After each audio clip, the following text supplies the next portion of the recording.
मायावादी करीन्द्र दर्प दलने नास्येन्दु राजोद्गत श्रीमद् भागवत सुधा वर्षेण वेदोक्तिभिः राधा वल्लभ सेवया तदुचित प्रेमणोपदेशैरपि श्रीमद् वल्लभ नाम ध्येय सदृशो भावी न भूतोस्त्यपि।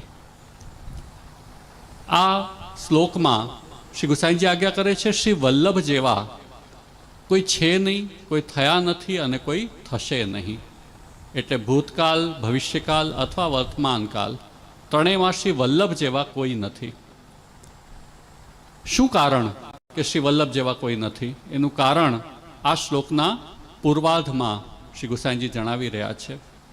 श्री वल्लभनुं प्राकट्य थयुं ते समये अनेक मत मतांतर प्रवृत्त छे अने ए विविध मतोने कारणे कृष्ण भक्तिनो जे दिव्य मार्ग जे श्रीमद् भगवद गीता में उद्घोषित है, जे श्रीमद् भागवत में कहेवामां आव्यो छे, ए आच्छादित थयो, ए छुपाई गयेलो छे। तेथी सर्वप्रथम श्री वल्लभे ए कार्य कर्युं। एवा जे विविध मतो के जे कृष्ण भक्तिनी उत्तमता पर कोई प्रकारनुं आच्छादन करे छे ने छुपावी ले छे, ए मतोनुं खंडन करवुं अने एवो मत स्थापित करवो जे शास्त्रनो मत छे के जेना आधारे कृष्ण भक्तिनी दिव्यतानो अनुभव थाय। तो मायावादी करीन्द्र दर्प दलने न ए वखते सर्वाधिक प्रचलित कोई मत हतो तो ए छे मायावादनो मत। आ जगत मिथ्या छे, जीव व्यापक छे।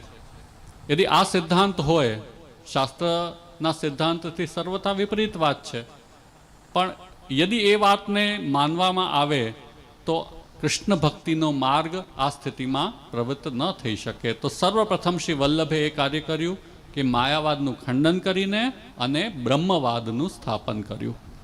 एटले के जीव छे प्रभुनो अंश छे अने समस्त सृष्टि छे ए ब्रह्मात्मक छे, प्रभुनुं ज स्वरूप छे। प्रभुए पोतानी क्रीड़ा माटे ज आ सृष्टिने प्रकट करी छे, पोतानामांथी ज प्रकट करी छे।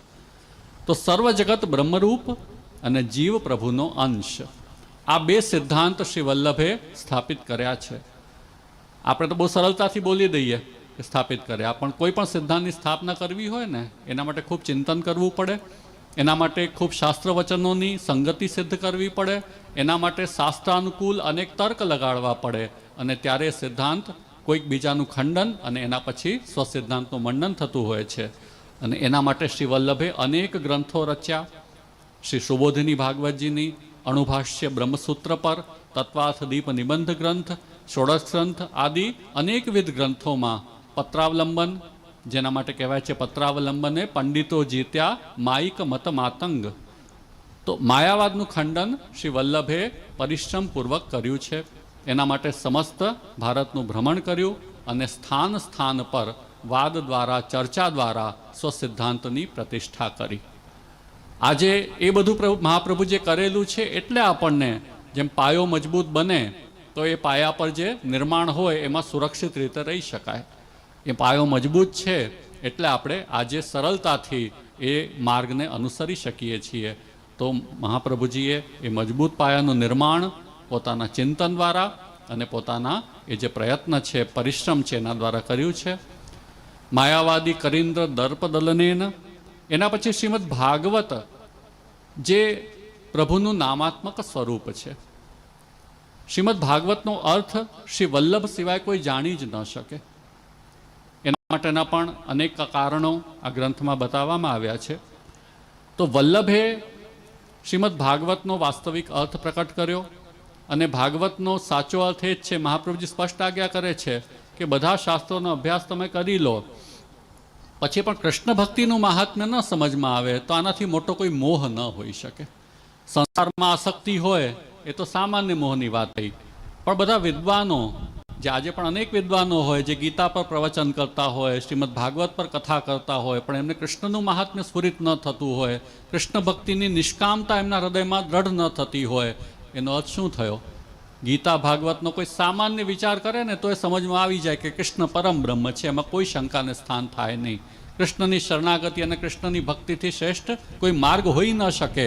ए भागवत गीतानुं, श्रीमद् भागवत अने श्रीमद् भगवद गीतानुं जरा पण चिंतन, सामान्य बोध, कोई वधारे गहनतानी वात पण नथी।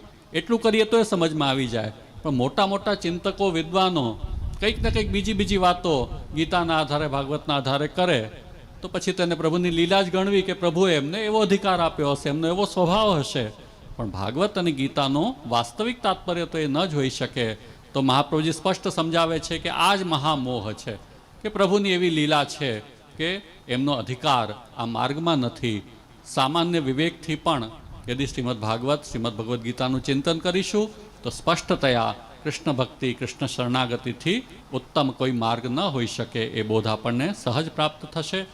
તો શ્રીમદ ભાગવતનો એ વાસ્તવિક અર્થ શ્રી વલ્લભે પ્રકટ કર્યો અને એ અર્થને વેદોક્તિભિ વેદ દ્વારા પણ એનો સમન્વય કર્યો. વેદના વચનો એના સાથે શ્રીમદ ભાગવતનો સમન્વય કરીને અને રાધા વલ્લભ સેવયા તદોચિત પ્રેમણોપદેશૈરપી.